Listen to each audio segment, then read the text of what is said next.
ఎట్లున్నారు? మస్తుగా ఉన్నారులే. ఇలా వార్తాపత్రికలో ముచ్చట్లు తీసుకొని కొంచెం లేటుగా వచ్చినా కదా. ఎందుకు వచ్చినా అంటే వార్తాపత్రికల్లో మనం 2-3 రోజుల నుంచి ఒకటే లొల్లి చూస్తున్నాం. ఏం లొల్లి అంటే అమిత్ షా రిజర్వేషన్లను క్యాన్సిల్ చేస్తా అన్నాడని రేవంత్ రెడ్డి సార్ మాట్లాడుతాడు. ఏహే మేము అట్లా అనలేదు, మార్ఫింగ్ చేసి వీళ్ళు చెప్తాండ్రు అని బీజేపీ వాళ్ళు అంటారు. అసలు అమిత్ షా ఏం మాట్లాడిండు? అది మార్ఫింగ్ అయిందా లేదా? అబద్ధపు హామీలతోటి ప్రచారంలో ముందుకెళ్తుంది ఎవరు? నిన్న గాడిద గుడ్డు నెత్తిన పెట్టుకొని ఏమిచ్చింది తెలంగాణకు గాడిద గుడ్డు అని Revanth Reddy sir central government గురించి అన్నాడు. నిజంగా గాడిద గుడ్డే ఇచ్చిందా? అంతకు మించి ఏమైనా ఇచ్చిందా? వీటికి సంబంధించిన కొంత ఇన్ఫర్మేషన్ తీసుకొని వచ్చిన, అందుకే లేట్ అయింది. ఇది చివరి వరకు ఏమంటారు స్కిప్ చేయకుండా చూడండి. అండ్ వీలైనంతగా లైకులు కొట్టండి. మీరు ఎంత లైక్ కొడితే అది అంత మందికి షేర్ అయింది కాబట్టి ఛానల్ సబ్స్క్రైబ్ చేసుకుని రాలేదా అనేది కూడా చూడండి. ఇంత మంచి ముచ్చట చెప్తాంటే సబ్స్క్రైబ్ చేసుకొని కిందయ్యా, కాబట్టి జర సబ్స్క్రైబ్ కూడా చేసుకోండి. వాయిస్ క్లియర్ ఉందా లేదా చెప్తే మనం ముచ్చట్లలోకి వెళ్ళిపోదాం. వాయిస్ క్లియర్ కదా? రైట్. అన్ని వార్తాపత్రికల్లో ఒకటే హెడ్లైన్ గురించి ఫస్ట్ నేను చెప్తా.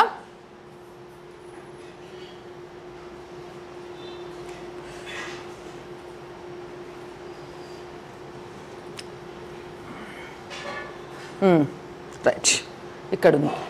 ఢిల్లీ పోలీసులు కాదు సైన్యాన్ని తెచ్చుకో, ఎస్సీ ఎస్టీ బీసీల రిజర్వేషన్ జోలికి వస్తే ఊరుకో.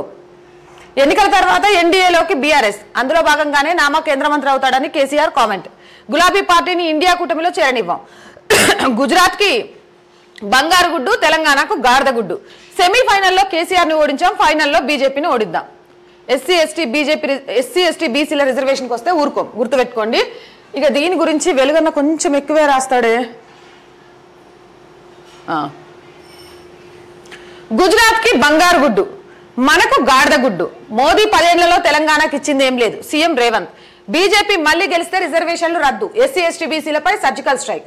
బీసీ కులగణను మోదీ వ్యతిరేకిస్తున్నారు. బీజేపీ బీఆర్ఎస్ మధ్య చీకటి ఒప్పందం. ఎన్నికల తర్వాత బీజేపీతో కేసీఆర్ పొత్తు పెట్టుకుంటారు. ఇన్ని ఏళ్లు కేసీఆర్ తనను తిట్టిన తిట్లనే ఇప్పుడు మోదీ రిపీట్ చేశారని కామెంట్. జమ్మికుంట రేగొండలో జనజాతర. నెక్స్ట్ ఆంధ్రజ్యోతి. కేసీఆర్ కి నో ఎంట్రీ, ఆయన్ని ఇండియా కూటమిలో కలవనివ్వం. ఆ ఇంటిపై వాలిన కాకి కాంగ్రెస్ గోడపై వాలితే కాల్చి చంపేస్తాం. దీని గురించి కూడా మళ్ళీ మాట్లాడదాం. 12 సీట్లు వస్తే బీఆర్ఎస్ అధికారంలోకి వస్తుందా? కేసీఆర్ ఇక నీ జీవితంలో పదవిని కళ్ళతో చూడలేవు. ప్రధాని నరేంద్ర మోదీ తెలంగాణకి ఇచ్చింది గాడిద గుడ్డే. గుజరాత్ పెత్తనానికి తెలంగాణ పౌరుషానికి మధ్య పోరు. బీజేపీ గెలిస్తే రిజర్వేషన్లు రద్దు. కేసీఆర్ తిట్లే మోదీ తిట్టారు. జమ్మికుంట, రేగొండ, బాలాపూర్, ఎన్టీఆర్ నగర్లలో రేవంత్.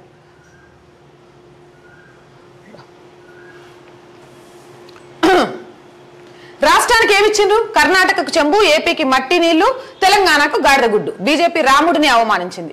పార్లమెంట్ సాక్షిగా మోడీ తెలంగాణ ఏర్పాటుని విమర్శించారు. దేశంలో రిజర్వేషన్ల రద్దుకు కుట్రలు చేస్తున్నారు.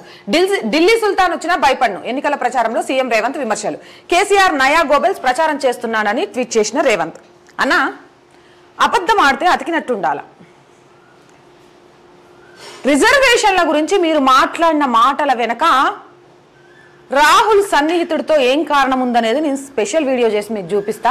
అసలు విషయాన్ని వారసత్వపు ఆస్తిలో ప్రభుత్వం గుంజుకుంటుంది అని మాట్లాడిన వ్యాఖ్యలు ఎక్కడ కాంగ్రెస్ కి నెగిటివ్ అవుతాయో అని ఆ వీడియోని పక్కదో పట్టించడానికి కాంగ్రెస్ రిజర్వేషన్ల ఏమంటారు కుల రిజర్వేషన్ల వాయిస్ నెత్తుకొని కాంగ్రెస్ బయటకు వచ్చింది. రేవంత్ అన్న చుట్టూ మస్తు మంది ఉన్నారు. అరే బాయ్, మీరు రేవంత్ అన్న తానా అంటే తందానా అనుడేనా అన్నా? అసలు వీడియో గిరి అని చూపించుడేమనుందా అన్నా? నీ కోసం అమిత్ షా ఏం మాట్లాడిండో అసలు వీడియో చూపిస్తా చూడు. రేవంత్ అన్న కోసమే కాదు, ఏదైతే రిజర్వేషన్ల కోసం ఈరోజు బీజేపీలోని కేంద్ర హోంమంత్రి అమిత్ షా తప్పుడు వ్యాఖ్యలు చేశారు. ఎస్సీ ఎస్టీ బీసీల రిజర్వేషన్లను రద్దు చేస్తారు అనే ప్రాపగండను అబద్ధం అని తెలిసి ఇవాళ ఢిల్లీ పోలీసులు హాజరు కమ్మని చెప్పినా కూడా ఏదో ఈయనను అరెస్ట్ చేయడానికి పోతారు అనుకుంటూ మాట్లాడతాడు కదా. అసలు ఒరిజినల్ వీడియో ఏదో ఫేక్ వీడియో ఏదో మీకోసం. भारतीय जनता पार्टी की सरकार बनेगी तो एक गैर संवैधानिक मुस्लिम रिजर्वेशन को हम समाप्त कर देंगे।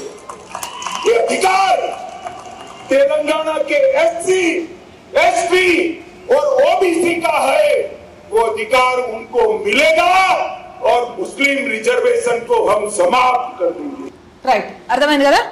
ముస్లింలకు రాజ్యాంగ విరుద్ధంగా ఇస్తున్న రిజర్వేషన్ ని క్యాన్సిల్ చేసి తెలంగాణలోని ఎస్సీ ఎస్టీ బీసీలకు దేశవ్యాప్తంగా ఉన్న ఎస్సీ ఎస్టీ బీసీలకు అందిస్తామని చెప్పారు అమిత్ షా. రాజ్యాంగ విరుద్ధంగా ముస్లింలకున్న రిజర్వేషన్ని తొలగించి, అంటే రాజ్యాంగబద్ధంగా వాళ్ళకు మైనారిటీ రిజర్వేషన్ ఎంత ఉంటుందో అంత ఉంచి, అంతకు మించి వాళ్ళ ఓటు బ్యాంకు షేరింగ్ కోసం ఈరోజు కాంగ్రెస్ ప్రభుత్వం తీసుకొచ్చిన విధి విధానాలను తొలగించి వాటి ద్వారా వచ్చే ఫలాలను ఎస్సీ ఎస్టీ బీసీలకు అందిస్తా అని చెప్పిండ్రు. దీని ఫేక్ వీడియో ఎంత బాగా ఎడిట్ చేసిండ్రు అనేది చూడండి. भारतीय जनता पार्टी की सरकार बनेगी तो एक गैर संवैधानिक एससी, एसटी और ओबीसी का है वो रिजर्वेशन को हम समाप्त कर देंगे, रिजर्वेशन को हम समाप्त कर देंगे. मैं यहाँ అర్థమైందా? మరి ఈ వార్తను తీన్మార్ క్లిప్పింగ్ నే వీళ్ళు వాడుకొని ఇక్కడ ఫేక్ వీడియోని తయారు చేసిన దాంట్లో వేసిండ్రు. మీడియా అంటే వాస్తవాలను ప్రజలకు చెప్పగలగాలి కదా. ఇంత వాస్తవ వీడియోని ట్రిమ్మింగ్ చేసి బయటికి వదిలితే అమిత్ షా సభలు జరుగుతున్నాయి, మోదీ సభలు జరుగుతున్నాయి అంటే ఫ్రీ లింక్ ఇస్తారు, దాన్నే ప్రతి ఛానల్ కూడా అవుట్ ఇచ్చుకుంటుంది. మరి అసలు వాస్తవం ఏంటి అనేది చెప్పకుండా ప్రజలను తప్పుదోవ పట్టిస్తున్న రాజకీయ నాయకుల మాటలకి ఈరోజు మీడియా కూడా సహాయం పడితే వాస్తవాలు ప్రజలకు ఎలా తెలుస్తాయి? అమిత్ షా మాట్లాడిన వ్యాఖ్యలేంటి? ఈరోజు తెలంగాణలో రేవంత్ రెడ్డి బల్లగుద్ది మరి బరాబర్ అంటాం, ఢిల్లీ పోలీసులు పంపిస్తారో సైన్యాన్ని పంపిస్తారో, నోటు కోర్టు కేసులో అడ్డంగా ఇరుక్కుంటేనే ఈ రోజుకి కోర్టు చుట్లు తిరుగుతున్నాం కానీ ఎలాంటి శిక్ష పడలేదు. ఎందుకంటే మన చట్టాల్లో అన్ని విధాలుగా తప్పించుకొని బయటకు రావడానికి ఆస్కారాలు ఉన్నాయి కాబట్టి అనేది చాలా మంది చేస్తున్న విమర్శ. అది అబద్ధం కాదా? సూటి కేసులో డబ్బులతోటి రేవంత్ రెడ్డి దొరికిపోయింది నిజం కాదా? పక్కన పెట్టేద్దాం. రాజకీయ నాయకులు అన్నప్పుడు ఎన్నికల సమయంలో ఇలాంటివన్నీ చేస్తూనే ఉంటారు, గెలుపు గుర్రాలను ఎక్కడం కోసం. దాని గురించి మాట్లాడడం కాసేపు పక్కన పెట్టేద్దాం. ఇప్పుడు మనం మాట్లాడదాం. మాట్లాడిన మాటలను వక్రీకరించి ప్రజల్లోకి తీసుకెళ్తూ ఇక్కడే కదా కర్ణాటకకు చెంబు. కర్ణాటకలో ముస్లింలకు మైనారిటీ రిజర్వేషన్ ఉన్న తర్వాత కూడా వాళ్ళను బీసీలోకి తీసుకొచ్చి బీసీ రిజర్వేషన్ కూడా ఇస్తాము, ఓబీసీ రిజర్వేషన్కి వాళ్ళు అర్హులయ్యేలాగా చేస్తూ హిందువుల చేతిలో చెంబు కాదు కదా నెత్తిన టోపీ పెట్టడానికి ప్రయత్నం చేస్తోంది కాంగ్రెస్ పార్టీయా కాదా? అవునా కదా? ఇంకో మాట ఏం మాట్లాడిండు? ఎస్సీ ఎస్టీ బీసీల రిజర్వేషన్ జోలికి వస్తే ఊరుకోం, ఎస్సీ ఎస్టీ బీసీ రిజర్వేషన్ల జోలికి వస్తాం, అవి పెంచుతాం, మైనారిటీలకు అక్రమంగా ఇస్తున్న రిజర్వేషన్ ని తీసేసి వాళ్ళకి ఇస్తామని చెప్తున్నారు. అది తప్ప? మీరు ఊరుకోకుంటే ఏం చేస్తారు?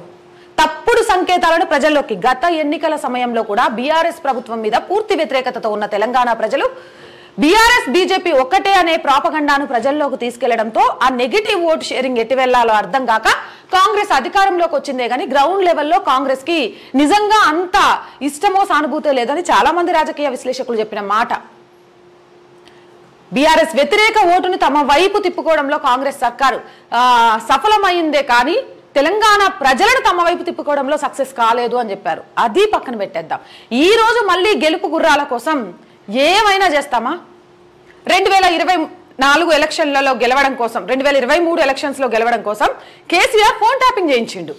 ఆ ఫోన్ ట్యాపింగ్ చేయించిండు అనే విషయం నువ్వు అధికారంలోకి వచ్చిన తర్వాత బయట పెట్టినావు. ఇప్పుడు నువ్వు ఒక ఫేక్ వీడియోని ఏమంటారు Congress, Telangana Congress social media X వేదికగా వైరల్ చేస్తాండ్రు. వాళ్ళకు మీకు తేడా ఏంటి? నిజాలను నిర్భయంగా మాట్లాడండి. ఇంకో మాట ఏం చెప్పా? ఇచ్చిన హామీలను తెలంగాణకు ఏమిచ్చిండు, తెలంగాణకు రుణాలు ఏమిచ్చిండ్రు, తెలంగాణకు ఏం జరిగినాయి అనేది తెలుసుకోవడానికంటే ముందు తెలంగాణకు ఏమిస్తామని ఈ రోజు ఈ సీట్ ఎక్కిండో రేవంత్ అన్న నేను చూపిస్తా.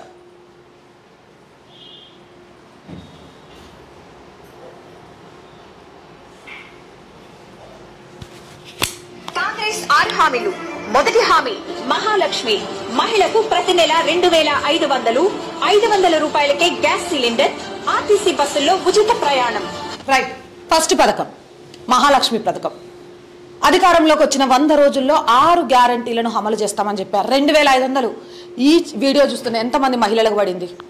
మరి 100 రోజులు దాటిన తర్వాత కూడా హామీని నెరవేర్చినప్పుడు, ఇచ్చిన మాట నెరవేర్చుకోనప్పుడు ఆ విషయాన్ని ఏ విధికి మీదైనా మేము 6 హామీలు ఇచ్చినాం కానీ నెరవేర్చుకోలేకపోయాము, ఇది మా ప్రభుత్వ వైఫల్యమే అని ఒప్పుకున్నారా?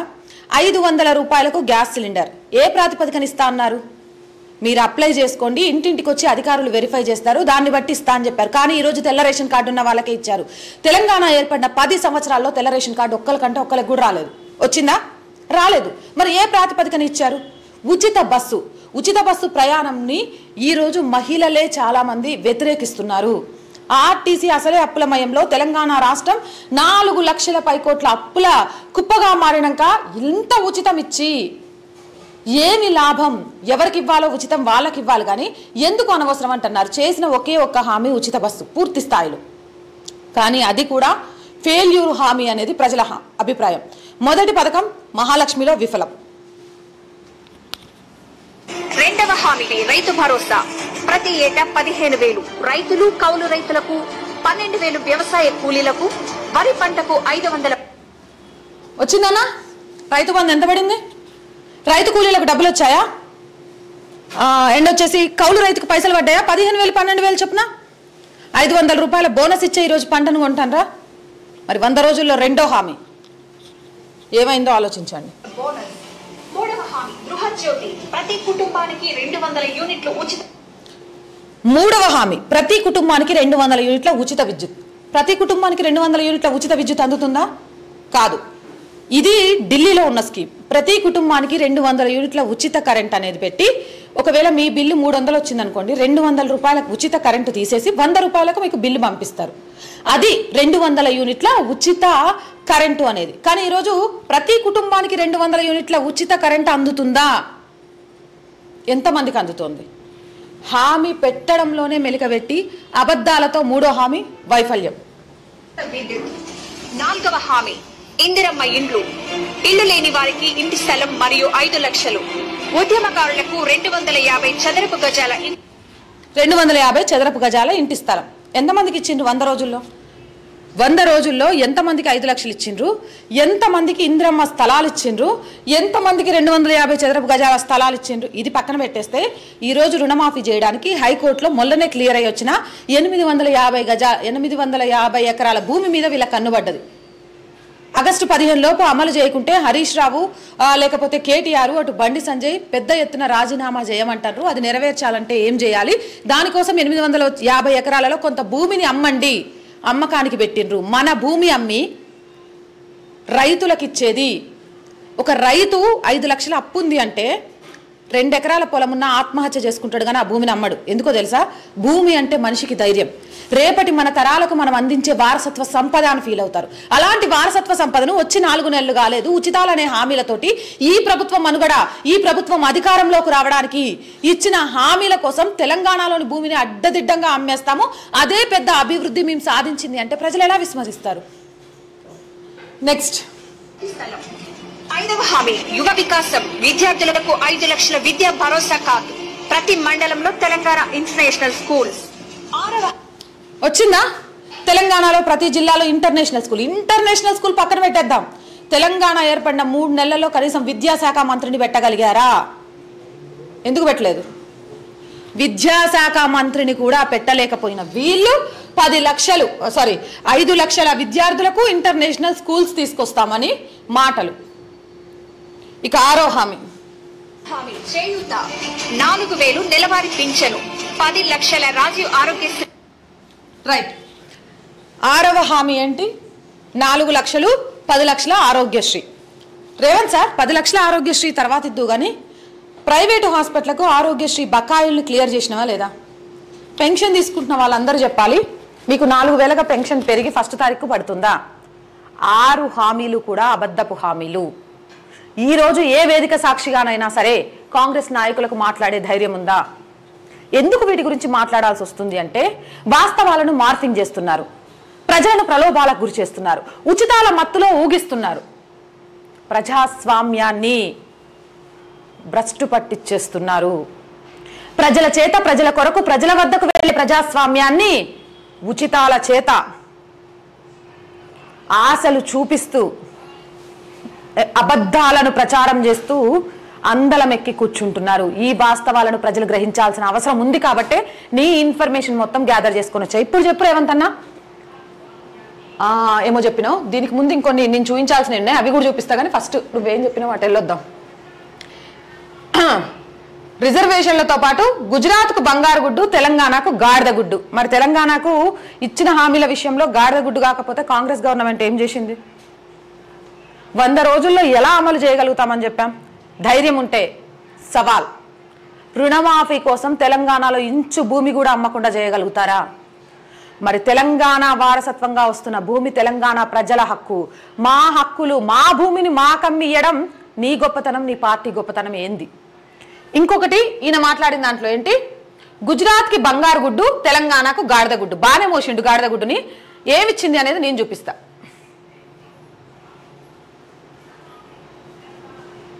తెలంగాణలో ప్రభుత్వ రంగ సంస్థలకు, కార్పొరేషన్లకు ఇచ్చిన రుణాలు అన్నా ఏమిచ్చింది అన్నా కాంగ్రెస్ ప్రభుత్వం కోసమైంది. బడ్జెట్ లోపల తీసుకున్న అప్పు 3,66,306 కోట్లు. పవర్ ఫైనాన్స్ కార్పొరేషన్ కోసం 81,018 కోట్లు.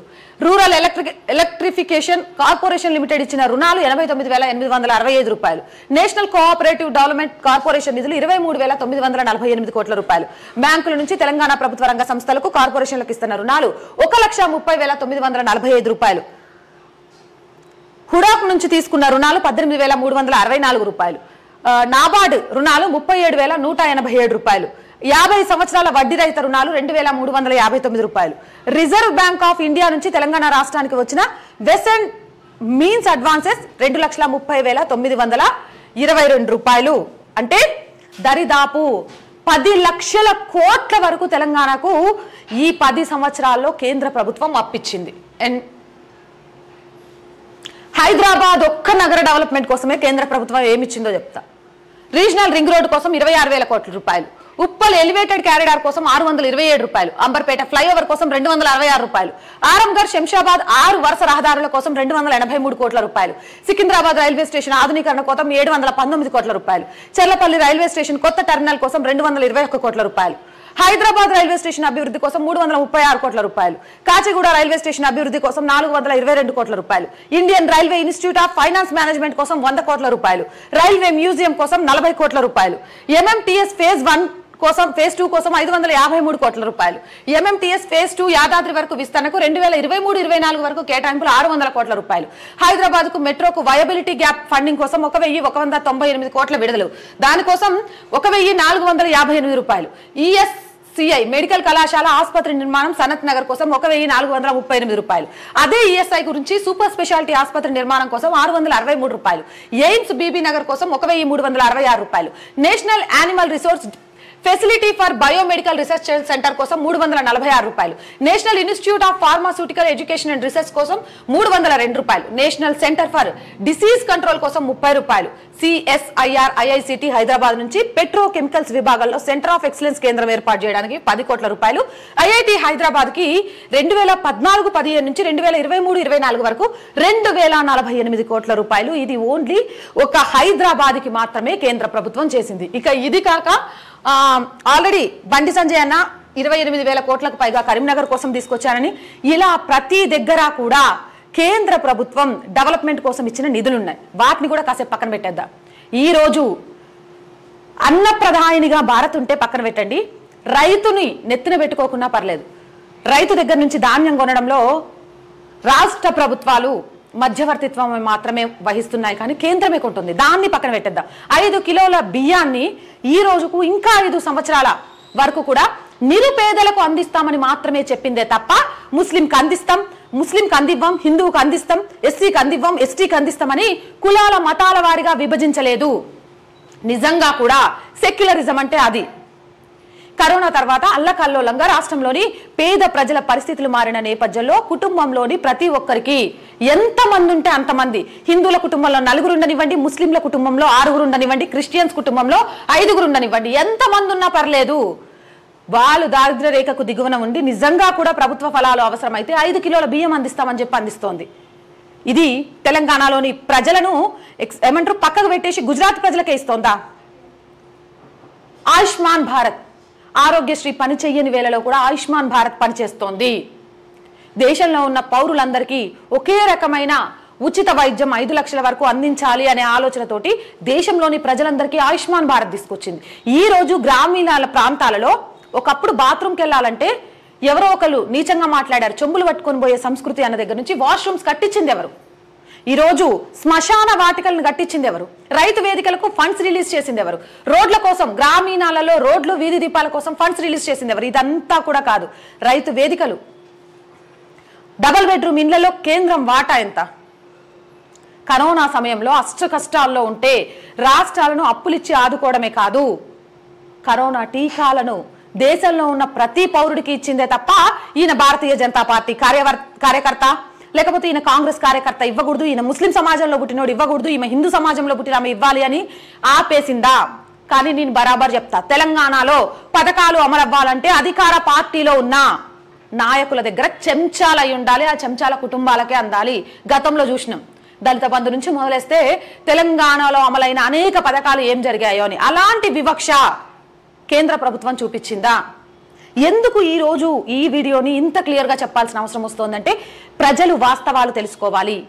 ఓటు అనే ఆయుధాన్ని రాజ్యాంగం మనకు ఎందుకు ఇచ్చింది అంటే విజ్ఞతతో ఆలోచించి 5 సంవత్సరాలు మీ భవిష్యత్తే కాదు దేశ భవిష్యత్తు కూడా అగ్రగామిగా నిలబడే విధంగా నాయకుడిని ఎన్నుకోవాలి. మీ ఆలోచన పదును పెట్టి నాయకుడిని ఎన్నుకోవడంలో మీరు చూపిస్తున్న చాకచక్యమే రేపు దేశ భవిష్యత్తును నిర్ణయించబడుతుంది. అందుకే ప్రజల చేత, ప్రజల కొరకు, ప్రజల వద్దకు అనే ఓటును తీసుకొని వచ్చింది. కానీ ఈరోజు ప్రజలను ఆలోచించుకోనివ్వకుండా వాళ్ళ ఆర్థిక అవసరాలను, చుట్టూ ఉన్న పరిస్థితులను అడ్డం పెట్టుకొని ఉచితాలని చెబుతూ మార్ఫింగ్ వీడియోలో, ఫోన్ ట్యాపింగ్ లో చేసుకుంటూ భ్రాంతులకు గురి చేస్తూ ఈరోజు ప్రజాస్వామ్యాన్ని కూనీ చేస్తూ ఒక వ్యాపార సామ్రాజ్యంగా విస్తరించాలని చూస్తున్నప్పుడు వాస్తవాలు ప్రజలకు వెళ్ళాలి. ఎస్, క్వశ్చన్ చేద్దాం, వ్యవస్థలో మార్పుల కోసం క్వశ్చన్ చేద్దాం, నిజంగా కూడా నిధులు రాకపోతే క్వశ్చన్ చేద్దాం. ఈ 4 నెలలో కాంగ్రెస్ సర్కారు అధికారంలోకి వచ్చిన తర్వాత తెలంగాణలో చేసిన అప్పులు ఎన్ని? తెలంగాణ ప్రజలకు అందించిన సత్ఫలితాలు ఎన్ని? మన ఊరు మనబడి పేరుతోటి కేంద్ర ప్రభుత్వ నిధులు ఎన్ని వచ్చాయి? పంట నష్టం కింద కేంద్ర ప్రభుత్వం ఎన్ని నిధులు ఇచ్చింది? ఈ రోజు రైతు బంధు ఇంతిస్తా అంతిస్తా అని గొప్పలు చెప్పి ఉన్న పాదానికి ఏదో మందేసుకుంటే ఇంకో పన్నును కూడా ఓడగొట్టిండి అన్న సామెతగా కాంగ్రెస్ చేస్తే సెంట్రల్ గవర్నమెంట్ నుంచి ప్రతి రైతుకు ఇస్తుంది 2000 3000 అయినా ఇన్ టైంలో పడుతున్నాయని రైతులు చెప్తున్నారు. ఏమన్నా రైతుల్లో ముస్లింలకు అందట్లేదా? ఏమక్క రైతుల్లో ఎస్సీ ఎస్టీలకు రావట్లేదా? రైతుల్లో ఓసీలకు మాత్రమే ఇస్తాన్రా? అయినా ఓబీసీ, ఈడబ్ల్యూసీ ఇవి 2 తీసుకొచ్చిన ఘనత మోదీ ప్రభుత్వాన్ని. ఎకనామికల్ గా వీక్ సెక్షన్ ఉన్న వాళ్ళు చదువుకు దూరం అయిపోతున్నారు అని తీసుకొచ్చిన ఘనత, చదువు విలువ, చదువు కొనుక్కోవడమే కాదు చదువుకోవాలి అనే ఆసక్తి ఉన్న ఆర్థికంగా వెనకబడిన ప్రతి ఒక్కరికి కూడా అవకాశం కల్పించాలని తీసుకొచ్చింది. ఓబీసీ రిజర్వేషన్లు తీసుకొచ్చిందే మోదీ ప్రభుత్వం. ఒక పక్క నుంచి పక్కనున్న కర్ణాటకలో మైనారిటీలకు ఇష్టం వచ్చినట్టు రిజర్వేషన్లు ఇచ్చుకుంటూ ఆ రిజర్వేషన్కు సంబంధించి సరిపోదు అన్నట్టు బీసీలో చేర్చుకుంటూ ఆ రిజర్వేషన్ ఫలాలు కూడా వాళ్ళకి అందివ్వాలని నిజంగా ఈరోజు మెజారిటీగా ఉన్న హిందూ ప్రజలను బాధ పెడుతోంది ఎవరు? ఒక అబద్ధపు మసక పూసి ఒక మైక్ పట్టుకొని పదే పదే అబద్ధాన్ని నిజం నిజం నిజం నిజం అని చెప్పినంత మాత్రాన నిజం కాదు. నిజం నిప్పు లాంటిది, ఖచ్చితంగా బయటకు వస్తుంది. ఏమో ఇక్కడెక్కడ ఢిల్లీ పోలీసులను కాదు సైన్యాన్ని తెచ్చుకో. ఎందుకు తెచ్చుకోవాలి సైన్యాన్ని? మనం ఏమైనా ఉగ్రవాదం చేసినామా? ఢిల్లీ పోలీసులు ఎందుకు వచ్చిండ్రు? ఎక్స్ వేదికగా షేర్ అయింది నిజం కాదా? ఇప్పటికీ ఈ రోజు మీరు మైకులు పట్టుకొని వేదికల మీద చెప్తోంది అబద్ధపు ప్రచారం కాదా? తప్పు చేసినప్పుడు పోలీసులు వచ్చినప్పుడు ఆ తప్పును కప్పిపుచ్చుకోవడానికి మేము చాలా బుద్ధిమంతులం, మా మీద ఏదో చేస్తుండ్రు, వాళ్ళని వాడుకుంటారు, వీళ్ళని వాడుకుంటారు, పక్కింటోళ్ళని వాడుకుంటారు. వాడుకోంగనే ఈజీగా దొరికిపోతారా అన్న? వాడుకోంగనే నిజంగా అరెస్ట్ చేయాలంటే ఓటు కేసులో ఈ రోజు నువ్వు ఎక్కడ ఉండేవాడివి? కవిత అరెస్ట్కి ఇంతకాలం ఎందుకు పట్టింది? జార్ఖండ్ సీఎమో కేజ్రీవాలో నువ్వు చెప్పు నాకు. కాళేశ్వరం విషయంలోనో ఏమంటారు గొర్రెల స్కామ్లోనో, హెచ్ఎండిఏలోనో, ఓఆర్ఆర్లోనో, రేజింగ్లోనో, ఇంకోటి ఏంటిది ఫోన్ ట్యాపింగ్లోనో, ఇలా చెప్పుకుంటూ పోతే చాలా చెప్పావు కదా. మరి నువ్వెందుకు అరెస్ట్ చేయలేకపోయినావు ఒక్కలను కూడా? అధికారంలోకి రావడానికంటే ముందే మైకు పట్టుకొని చెప్పినావు నా దగ్గర చిట్టా ఉంది, వచ్చినాక కేల్కతం దుకాన్ బంద్ అని చెప్పినావు. ఇంకా ఇంతకు మించి నువ్వు మాట్లాడిన మాటలకు సంబంధించి చాలా సాక్ష్యాలు ఉన్నాయి. రుణమాఫీ విషయంలో ఏంది? అప్పు తీర్చేసిండ్రా? చేసుకోండి, 2 లక్షల అప్పు నేను తీర్చేస్తా అన్నావు. నిన్ను నమ్మి ఏదైనా అప్పు తీరిన రైతు 2 లక్షలు చెప్తే వాడి పరిస్థితి ఏంది? నువ్వు ఎప్పుడో ఆగస్టు 15 గడతా అంటే ఇంకో లోన్ రాకుండా రైతు బంధు ఎంతమందికి ఇచ్చావు? 5 ఎకరాల పైబడిన వాళ్ళందరికీ పంట పెట్టుబడి అవసరం లేదా? 100 ఎకరాల ఆసాంలు రాజకీయ నాయకులకు ఎత్తాయి, గవర్నమెంట్ ఉద్యోగులకు ఎత్తాయి, లక్షల్లో ట్యాక్స్ కడుతున్న వాళ్ళకి ఎత్తాయి. కానీ 5 ఎకరాల భూమి ఉండి కూడా పెట్టుబడి కోసం ఎదురు చూసే రైతన్నలు మస్తు మంది ఉన్నారు. ఆ పెట్టుబడి కోసం 5 రూపాయల 10 రూపాయల వడ్డీలకు ఆ ఊర్లలో షావుకార్ల దగ్గరికి లేకపోతే అప్పులిచ్చే వాళ్ళ దగ్గరికి కాళ్ళు ఏళ్ళు పడే రైతులు మస్తు మంది ఉన్నారు. చెప్పావా ఎన్నికలకు ముందు? నేను అధికారంలోకి వస్తే 5 ఎకరాలు ఉన్నోళ్ళు వాడు ఆర్థికంగా ఎదిగినోడా లేనోడా అని చూడరు, 5 ఎకరాల పైన ఉన్న వాళ్ళందరికీ తీసేస్తానని. నిజంగా పథకాలు నీడెడ్ పీపుల్కే అందాలి, నీడెడ్ రైతులకే అందాలి, యాక్సెప్టబుల్. కానీ 5 ఎకరాలు ఉన్న భూమినే నమ్ముకున్న రైతు నష్టం వస్తే 1 ఎకరా ఉన్న రైతు కంటే 5 ఎకరాలు ఉన్న రైతు ఎక్కువ నష్టపోతాడు. ఆయనకు గవర్నమెంట్ ఉద్యోగమో లేకపోతే రియల్ ఎస్టేట్ వ్యాపారమో లేకపోతే వీళ్ళలాగా రాజకీయ నాయకులు భారీ భారీ పారిశ్రామికవేత్తలు అయితే తీసిపడే, ట్యాక్స్ పేడ్ అయితే తీసిపడే. కానీ ఊళ్ళో 4 ఎకరాలు 5 ఎకరాలు కౌలుకు తీసుకొని బతికే రైతు పరిస్థితి ఏంటి? రోజు తెలంగాణలో రైతులకు మోసం చేసి రైతులకు ద్రోహం చేసింది ఎవరు? ఈ వాస్తవాలు గమనించలేరు అనుకుంటున్నారా? ఎందుకు ఇవన్నీ క్లియర్గా చెప్తున్నాను అంటే మే 13 ఆలోచించి ఓటేయండి. ప్రతి ఒక్కరూ పోలింగ్ బూత్ దగ్గరికి రండి, ఓటు అనే ఆయుధాన్ని ఉపయోగించుకోండి. అంతేకాదు మీరు ఓటేసేటప్పుడు ఈవీఎం మిషన్ మీద మీరు ఓటేయాలనుకున్న అభ్యర్థికి సంబంధించి ఒక సౌండ్ వస్తుంది, బీప్ సౌండ్. ఆ బీప్ సౌండ్ వచ్చేదాకా వెయిట్ చేయండి. దాని తర్వాత మీరు ఏ అభ్యర్థికి అయితే ఓటేశారో ఆ స్లిప్ లోపల పడుతుంది. ఆ స్లిప్ పడిందా లేదా అని చెక్ చేసుకున్న తర్వాతే బయటకు రండి. బీప్ సౌండ్ వచ్చేసింది కదా అని కూడా బయటికి రావద్దు, స్లిప్ పడిన తర్వాతే రావాలి. ఇది మన కనీస బాధ్యత. ఓటు వేయడం మన కనీస బాధ్యతగా ఆలోచించి మన చుట్టూ ఉన్న వాళ్ళని చైతన్యపరిచి రాజ్యాంగం మనకిచ్చిన హక్కుని 100% ఉపయోగించుకుంటే ఇలాంటి మోసపూరిత మాటలు చెప్తే ప్రజలు నమ్ముతారు అనుకునే నాయకులు ఖచ్చితంగా మారతారు.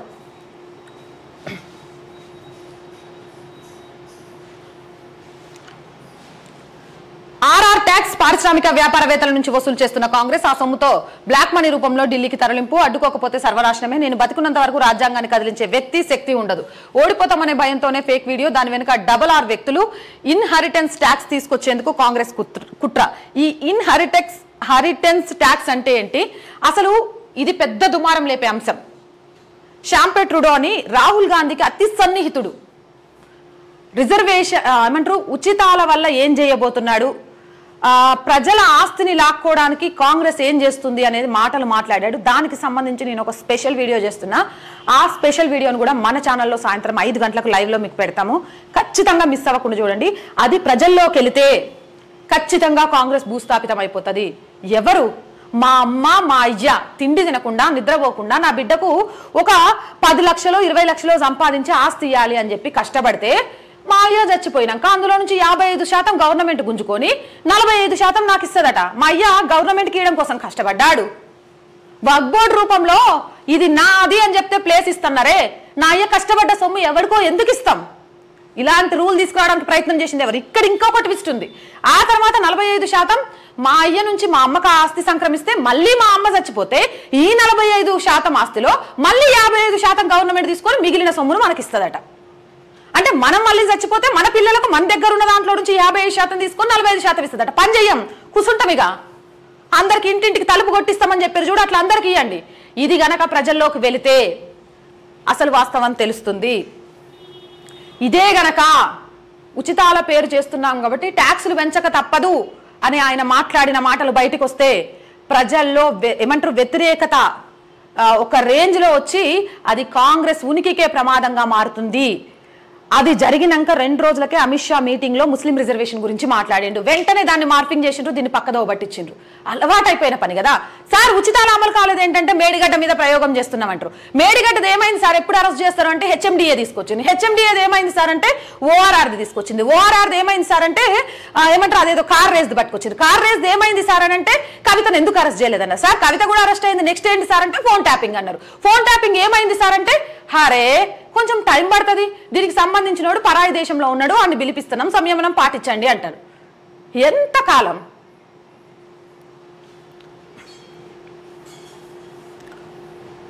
కాంగ్రెస్ పార్టీ లోక్సభ అభ్యర్థుల మరో జాబితాను విడుదల చేసింది. రాయ్బరేలీ అభ్యర్థిగా ప్రియాంక గాంధీ, అమేఠీ అభ్యర్థిగా రాహుల్ గాంధీని ప్రకటించింది. మొత్తానికి వైనాడుతో పాటు అమేఠీలో కూడా రాహుల్ గాంధీ పోటీ చేస్తాడు. అక్కడ ఆల్రెడీ స్మృతి ఇరానీ గతంలో ఈయన న్యాయ జోడో యాత్రకు పోస్తేనే కనీసం పట్టుమని 10 మంది వెనక్కి రాలేదు. మళ్ళొకసారి స్మృతి ఇరానీ చేతిలో ఓడిపోవడానికి సిద్ధమైపోయాడు అంటూ కూడా సోషల్ మీడియా వార్తలు వస్తున్నాయి.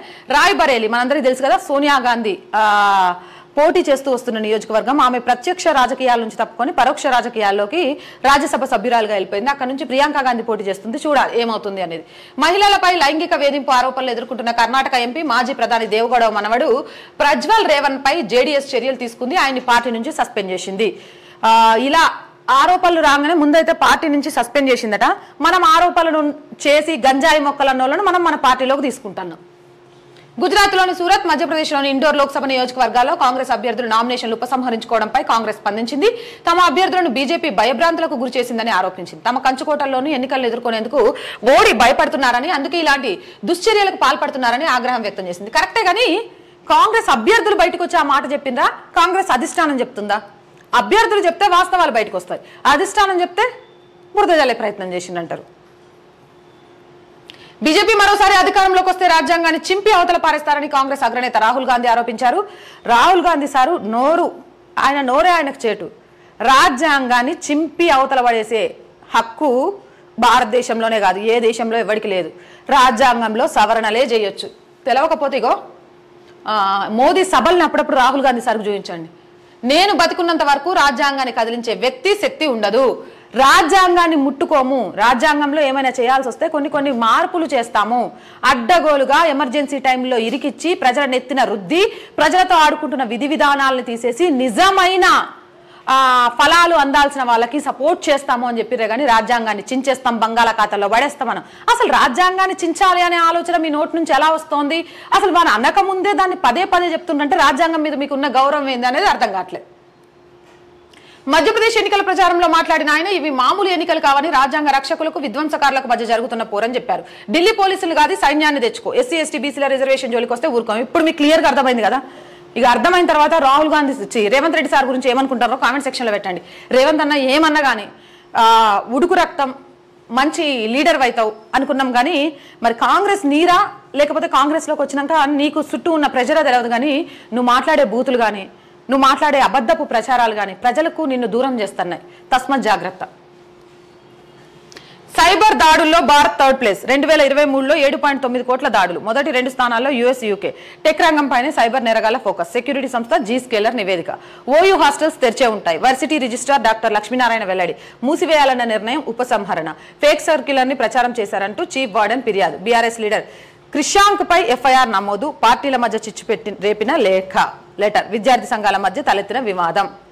క్రిషాంక్ నేడు రాష్ట్రానికి అమిత్ షా లాల్ దర్వాజా అమ్మవారికి పూజలు, అక్కడి నుంచి శాలిబండ వరకు రోడ్ షో, ఆపై స్టేట్ ఆఫీసులో ముఖ్య నేతలతో భేటీ. 10వ తేదీ తర్వాత రాష్ట్రంలో పెను మార్పులు. కేంద్ర మంత్రి కిషన్ రెడ్డి. ట్యాక్స్ నిజమైతే ఈడీ ఐటీని దించు, రేవంత్ రెడ్డిపై ఎంక్వైరీకి ఆదేశించు. అది మాత్రం మోడీకి శాత కాదు, ఎందుకంటే పీఎం సీఎం మిలాఖత్. బయటకు మాత్రం ఇద్దరు నాటకాలు ఆడుతారు. కొత్తగూడెం రోడ్ షోలో కేసీఆర్. ఈయనకు టచ్ లో కాంగ్రెస్ ఎమ్మెల్యేలు ఉన్నారు అని చెప్తారు. ఇది పెద్ద ఏమంటారు ములాఖత్ కాదు. ఈడీ సిబిఐని దించుతేనేమో వాటిని అడ్డం పెట్టుకొని రాజకీయం చేస్తుందని బిడ్డను అరెస్ట్ చేసినప్పుడు అన్నావు. ఇప్పుడేమో ఈడీ సిబిఐని దించు అంటున్నావు. అన్ని మీ మాటలేనా? ఏవో ఇనేటోడు ఎర్రోడు అయితే రాజకీయ నాయకులు రోడ్ షోలలో సభల్లో మస్తు మాట్లాడతారబ్బా. ఇక గివి ఆపరేషన్ కోవత్ ఎన్నికల తర్వాత చేపట్టేందుకు సర్కార్ ప్లాన్. బీఆర్ఎస్ హయాంలో లబ్ధి పొందిన ఆఫీసర్లపై నిఘా. పవర్, ఇరిగేషన్ శాఖలతో పాటు మరికొన్ని డిపార్ట్మెంట్లోనూ. ఇప్పటికీ కారు పార్టీకి ప్రభుత్వ సమాచారం లీక్. ఓయూ చీఫ్ వార్డెన్ ఘటనతో అలర్ట్. గులాబీకి ఫేవర్ గా ఉన్న అధికారి ప్రమేయం ఉన్నట్టు అనుమానం. సిద్ధమైపోండి, గత ప్రభుత్వానికి ఫేవర్గా ఉన్న వాళ్ళందరినీ ఈ ప్రభుత్వం లేపడేస్తుందట. దానికోసం ఆపరేషన్ కూడా చేయబోతోందట ఒకటి ఎలక్షన్స్ తర్వాత. వారెవ్వా, అధికారికి విలువ లేకుండా పోయింది. ఏ ప్రభుత్వం వస్తే ఆ ప్రభుత్వానికి జీ హుజూర్ అని కాళ్ళు మొక్కేటోడికి ఏమంటారు ప్రాధాన్యత ఉంది. వాళ్ళు పోయి ఇంకొకరు రాగానే వాడికి ప్రాధాన్యత ఇచ్చిన నువ్వు వాడే అంటే అసలు వాళ్ళు చదువుకున్న చదువుకు వాళ్ళు చేస్తున్న ఉద్యోగాలకు ఏమన్నా విలువ ఉందా లేదా అనిపిస్తుంది. గుజరాత్కి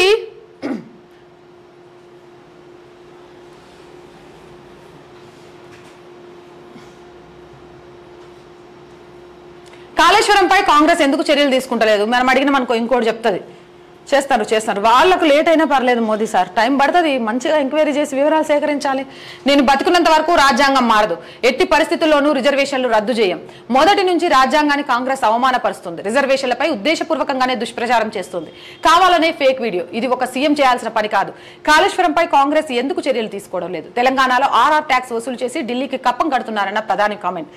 మెదక్ జిల్లా అలందుర్గలో బీజేపీ జనసభ. గాడిదగుడ్డు. గుజరాత్ పెత్తనమా తెలంగాణ పౌరుషమా?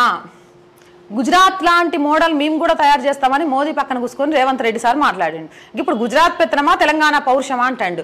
అరే ప్రతి రాజకీయ నాయకుడు ముఖ్యమంత్రులు అయితేనే తెలంగాణ పౌరుషం గుర్తొస్తుంది ఏందబ్బా వీళ్ళకి? కనీసం ఈయన హయాంలోనైనా సరే ఒక్క పోస్టు ఉద్యమకారుడి కుటుంబానికి ఇచ్చిండా? చేతలు ఏమంటారు, మాటలు కోటలు దాడతాయి, చేతలు గడపలు దాటవు. ఈ సభల్లో ఈ ఐడియాలు గుడ్లు పట్టుకొని వచ్చి ఏందో అసలు నిజంగా ఇది ఒక ముఖ్యమంత్రి స్థాయిలో ఉండి చేసే వ్యక్తి చేసే పనేనా అనుకుంటారు. గుజరాత్కు బంగారు గుడ్డు, మనకు గాడిద గుడ్డు. మోదీ 10 ఏళ్లలో తెలంగాణకి ఇచ్చింది ఏం లేదు. నేను చాలా క్లియర్గా ఎక్స్ప్లెయిన్ చేసి చూపించా ఎన్ని రుణాలు ఇచ్చారు, ఒక హైదరాబాద్ డెవలప్మెంట్ కోసం మాత్రమే ఎంత ఇచ్చారు అని.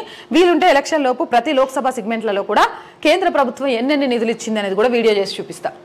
బీసీ కులగణనకు మోదీ వ్యతిరేకిస్తున్నారు. బీజేపీ బీఆర్ఎస్ మధ్య చీకటి ఒప్పందం. ఎన్నికల తర్వాత బీజేపీతో కేసీఆర్ పొత్తు పెట్టుకుంటారు. చెప్పిందే చెప్పి ఆడిందే పాట పాసిపల్ల దాస అన్నట్టు అసెంబ్లీ ఎన్నికలు అప్పుడు ఎత్తుకున్నారు. కవితను అరెస్ట్ చేయలేదు కాబట్టి ఏమంటారు బీఆర్ఎస్ బీజేపీ ఒకటే అని. ఇప్పుడు నామా నాగేశ్వరరావు మంత్రి అవుతాడంటాడు. ఎట్టి పరిస్థితుల్లో మా పార్టీ నువ్వు రేవంత్ అనుకుంటే ఇండి కూటమిలోకి రాకుండా ఉంటాడు. ఇండి కూటమిలో 10 పార్టీలు 10 మంది ప్రధాని అభ్యర్థులు, అందులో ఎవరు దలుచుకున్నా ఇండి కూటమిలోకి రావచ్చు.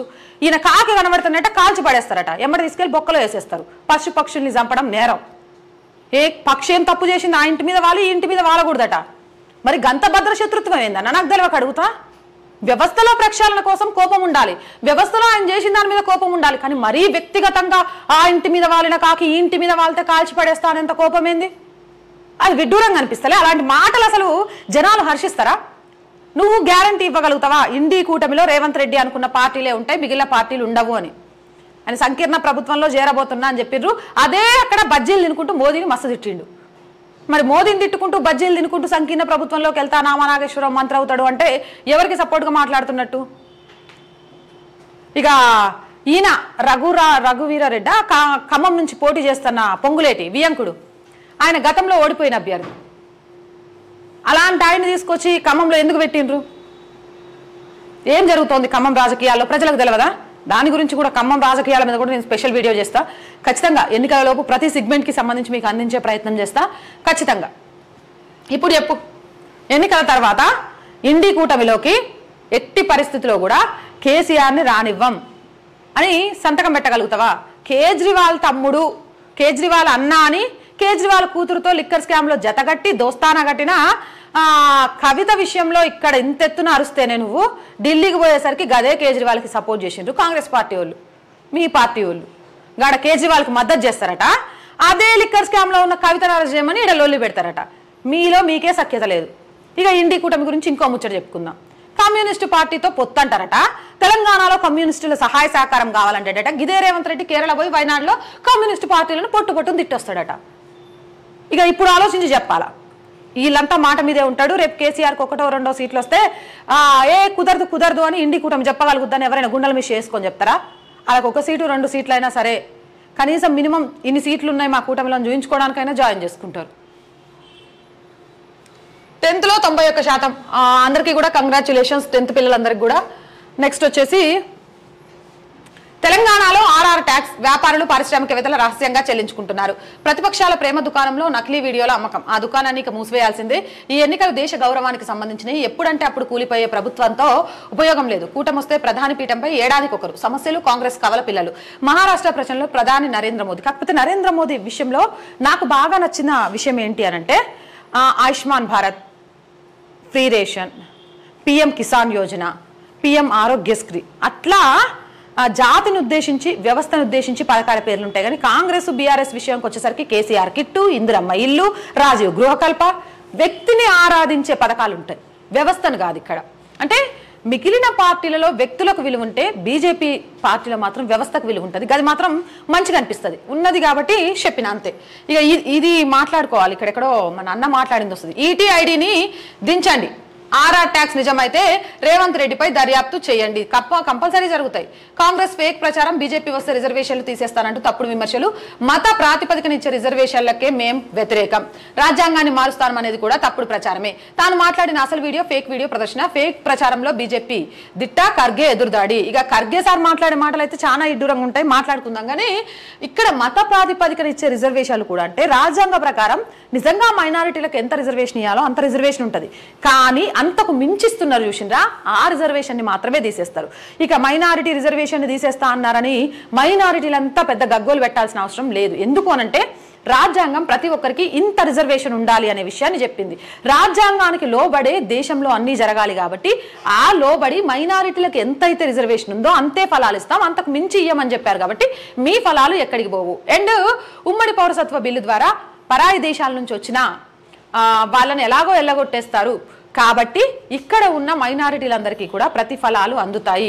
ఈ రోజు త్రిబుల్ తలాక్ తోటి ఒక మహిళ నడి రోడ్డు మీదకి వచ్చి తన భవిష్యత్తు ఏంటి అని ఆలోచించకుండా ఉండగలుగుతోందన్న, ఒకే ఇంట్లో 3-4 భార్యలతో భర్త ఎవరిని పిలుస్తాడు అని ఎదురు చూసే భార్యల మానసిక వేదన బయట ఏమంటారు లేకుండా పోవడానికి బీజేపీ చేసిన పనినైతే మనందరం అప్రిషియేట్ చేయాలి. ఒక ఆడపిల్లగా ఇవన్నీ ఆలోచించాలి. ఇక్కడ ఒకే వర్గాన్ని అడ్డు పెట్టుకొని ఓటు బ్యాంక్ చేయడానికి ప్రయత్నం చేస్తుంది ఎవరు? నిజంగా దేశంలో అందరూ సమానం అనుకుంది ఎవరు? నిజంగా ముస్లిం ద్వేషి అయితే రేషన్ బియ్యమో, అవసరమైన విద్యో, లేకపోతే వైద్యమో ఒక హిందువులకే ఇచ్చుకోవచ్చు కదా, ఎందుకు ఇస్తోంది అందరికీ? మనం కొంచెం విజ్ఞతతో ఆలోచించాలి. రాజకీయ నాయకుల చెదరంగంలో మనం పాములైపోయి ఆ పాములకు ఎత్తుల పై ఎత్తుల్లో మనం చిక్కుకొని గాబరా పడవసరం లేదు. సో ఒకసారి థింక్ చేయండి. నెక్స్ట్ ఆదాబ్. ఇది కర్ణాటక చెంబు, ఏపీకి మట్టి నీళ్లు, తెలంగాణకు గాడిద గుడ్డు. బీజేపీ రాముణ్ణి అవమానించింది. ఈయనే చెప్పాలా బీజేపీ రాముణ్ణి అవమానించింది అన్న? కర్ణాటక గవర్నమెంట్ ఏం చేసిందో తెలుసా? హనుమాన్ చాలీసా పారాయణం చేస్తుంటే దాడులు చేసిన వాళ్ళ విషయంలో ఏం నిర్ణయం తీసుకుందో తెలుసా? అయోధ్య రామ్లల్లా విగ్రహ ప్రతిష్టకు శిలని ఇచ్చడం అంటే ఏ జన్మలో చేసుకున్న పుణ్యమో ఆ రాష్ట్రం అనుకోకుండా ఆ శిలని ఇచ్చినోడికి ఫైన్ వేసింది తెలుసా? అసలు రాములోరి ఏమంటారు ప్రతిష్టాపన, ప్రాణ ప్రతిష్టను చూడడానికి 2 గంటల సమయమే ఇవ్వలేదు.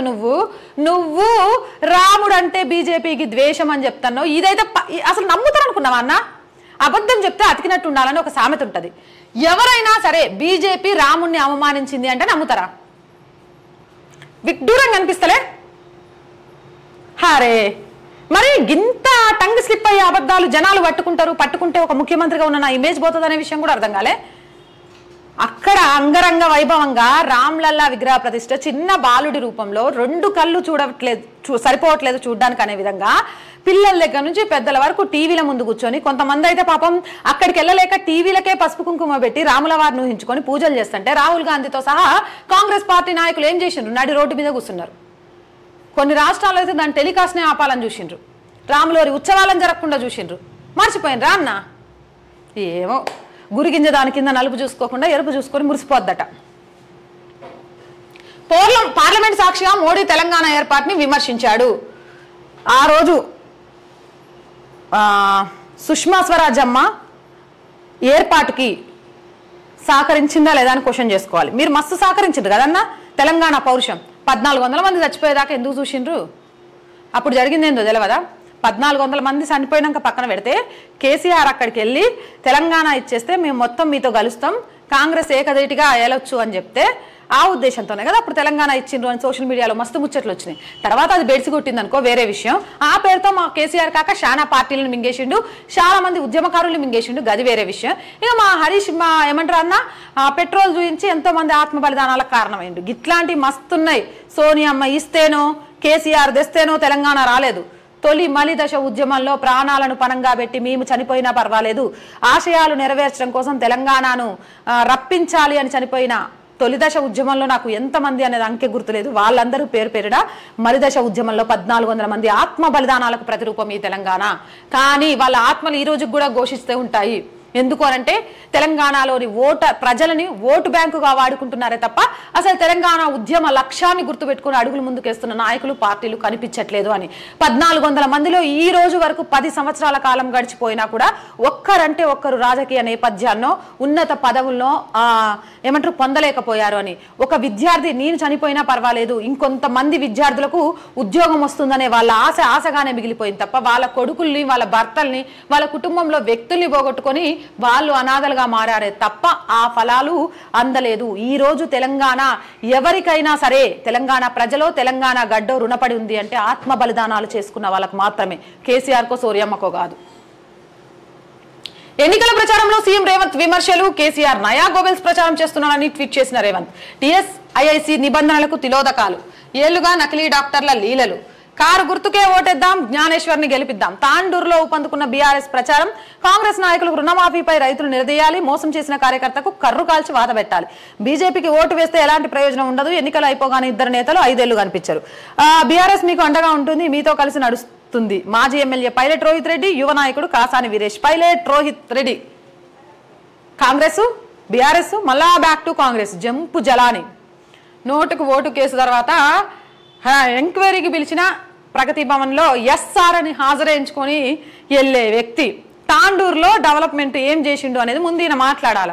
చేవెళ్లలో బీఆర్ఎస్కి ఓటేయమని అడిగేటప్పుడు తాండూరుకి అసలు ఈయన ఎమ్మెల్యేగా చేసిన పని ఏంది అనేది మాట్లాడాల. నువ్వు విదేశాలకు పోయినావన్నావు, అప్పుడే వచ్చేసినావా అన్న? ఇప్పుడు అప్పుడే వస్తామనుకోలేదే. ఫోన్ ట్యాపింగ్ వ్యవహారం బయటకు వచ్చిందట. ఇందులో ఎమ్మెల్యేల కొనుగోలు కూడా ఏదో జరిగింది అనేది బయటకు వస్తుందట.